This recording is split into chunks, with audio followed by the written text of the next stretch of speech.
দিন হারালি চিনলি না তুই আপন পর, চিনলি না তুই আপন পর এই সংসারে যাবি রে মোরে আসবি না ফিরে।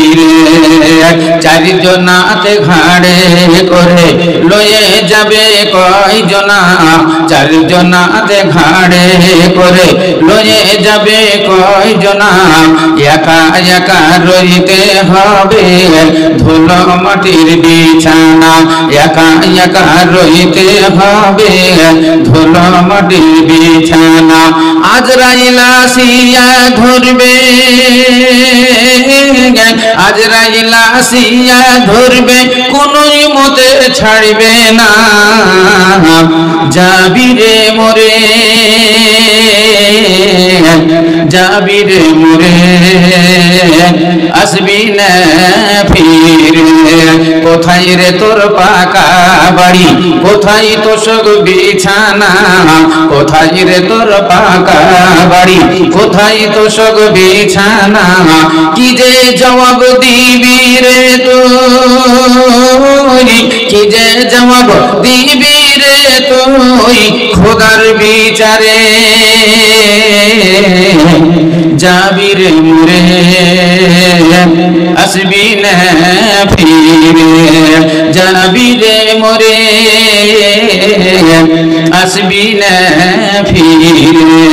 সময় আছে তওবা কর, ছাড়বি রে তুই বাড়ি ঘর। সময় আছে তওবা কর, ছাড়বি রে তুই বাড়ি ঘর। এ নিজে নিজে চিন্তা কর, এ নিজে নিজে চিন্তা কর এই ব্যাপারে। যাবি রে মোরে আসবি না ফিরে, যাবি রে মোরে আসবি না ফিরে। बदलेगा जमाना, बदलेगा जमाना लाख मगर कुरान न बदला जाएगा। बदलेगा जमाना लाख मगर कुरान न बदला जाएगा। कौले मोहम्मद, कौले मोहम्मद कौले खुदा है। कौले मोहम्मद कौले खुदा फरमान न बदला जाएगा। बदलेगा जमाना लाख मगर कुरान न बदला जाएगा। শ্রদ্ধেয় আজকের এই মহতী সভার যোগ্যতম সভাপতি মহাশয়, উলামা ইকরাম, মুআজ্জাজ হাজিরিনে জালসা, পর্দার অন্তরালে উপবিষ্টা উপনেতা, অবলা ও সরলা মা ও ভগ্নীগণ, প্রশংসা মাত্রই আল্লাহর, যার প্রশংসা ও গুণগান করে শেষ করা যাবে না। তাই সকলে আমরা ভক্তি সহকারে একবার বলি আলহামদুলিল্লাহ। বলেন ভাই একবার আলহামদুলিল্লাহ। তারপরে পরে আমাদের দুজাহানের নবী, নবী কুলের শিরোমণি, তাজদারে মাদানী আহমদ মুজতবা মোহাম্মদ মুস্তফা ভক্তি সহকারে বলেন সাল্লাল্লাহু আলাইহি ওয়াসাল্লাম। তিনার উপরে লাখ লাখ শান্তির ধারা বর্ষিত হোক। আর একবার বলেন আল্লাহুম্মা আমিন। ভাইয়েরা আমার, মা বোনেরা, ভাগ্যবান আপনারা, ভাগ্যবতী মহিলা আপনারা যারা এই প্যান্ডেলের তলাতে উপস্থিত হয়ে গেছেন। ভাগ্যবান আপনাদের যারা এই প্যান্ডেলের তলাতে এসে উপস্থিত হয়ে গেছেন। দুর্ভাগ্য ওদেরই যারা এখন পর্যন্ত এই প্যান্ডেলের তলায় আসতে পারেনি। আল্লাহু আকবার। এটা হলো রিয়াজুল জান্নাত। ভাগ্যবান কেন বললাম? এটা হলো রিয়াজুল জান্নাত। আমি এসেছি মোটামুটি 6:30 এখানে পৌঁছে গেছি আমি। তো এই আসার সময়তে দেখলাম রাস্তাতে প্রচুর ভিড় এবং দোকান পাকালে অনেক লোক, কিন্তু এই মাহফিলে লোকজন নেই। তাই কোন কবি বলেছিল কি জানেন, দুধ বেলায় গলি গলি কেহ তা খালাই না, মদের দোকানে গিয়ে ঠেল সহা যায় না। ভালো জিনিস মানুষ চাই না, ভালো কাজ মানুষ চাই না, ভালো কথা মানুষ শুনে না। ভালো কথা বলতে গেলে মানুষকে খারাপ লাগে, ভালো কথা বলতে গেলে আপনার শত্রু হয়, ভালো কথা বলতে গেলে আপনার দুশমন হয়ে যায়। বন্ধু, ভালো কথা মানুষের কাজে লাগে না, মনে লাগে না।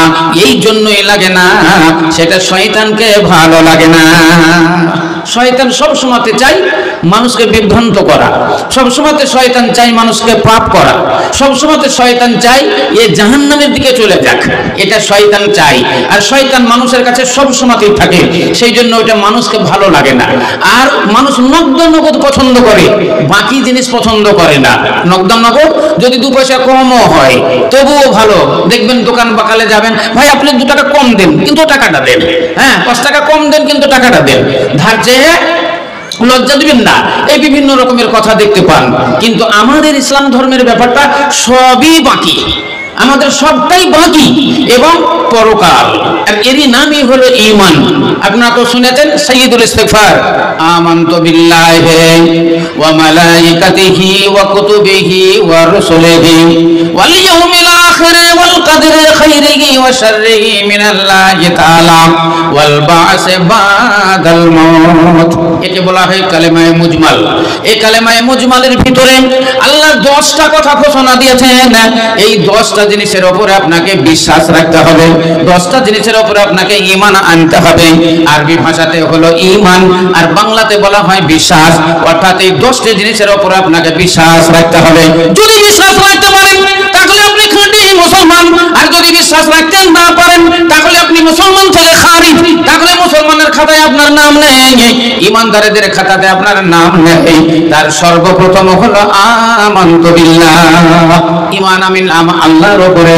অর্থাৎ সর্বপ্রথম আমাদেরকে বিশ্বাস করতে হবে আল্লাহর উপরে, যে মহান আল্লাহ রাব্বুল আলামিন তিনি এক ও অদ্বিতীয়, লা ইলাহা ইল্লাল্লাহ।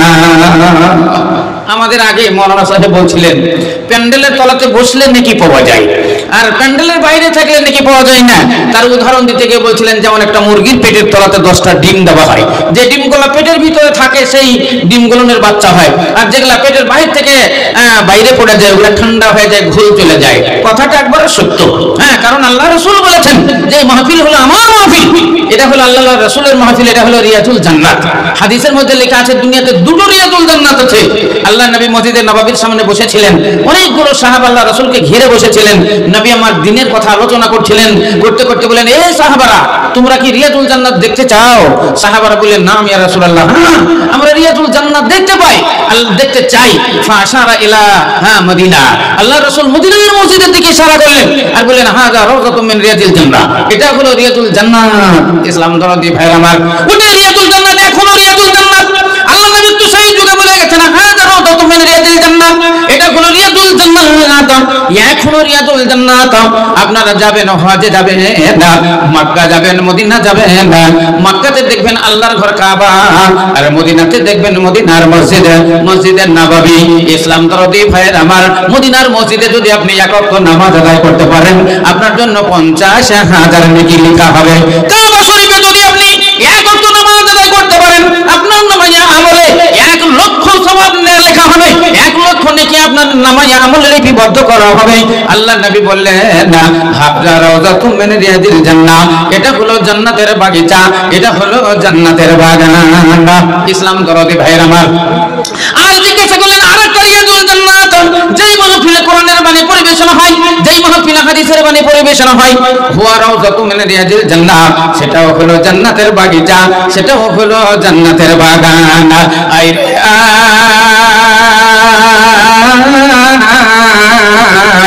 তোরা কে কে যাবি আয়, যাবি সোনার মদিনায়, আইরে আয় তোরা কে কে যাবি আয়, যাবি সোনার মদিনায়, যেথায় শুয়ে আছেন আমার নবী মুস্তাফা, আইরে আয় তোরা কে কে যাবি আয় যাবি সোনার মদিনায় সালাম আমি করব গিয়ে নবীজির রওজায় আরে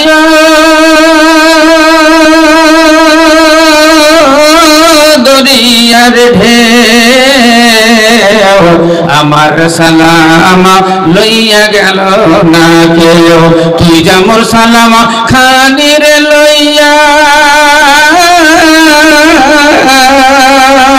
নবীজি রওজায় নবীজি রওজায় আইরে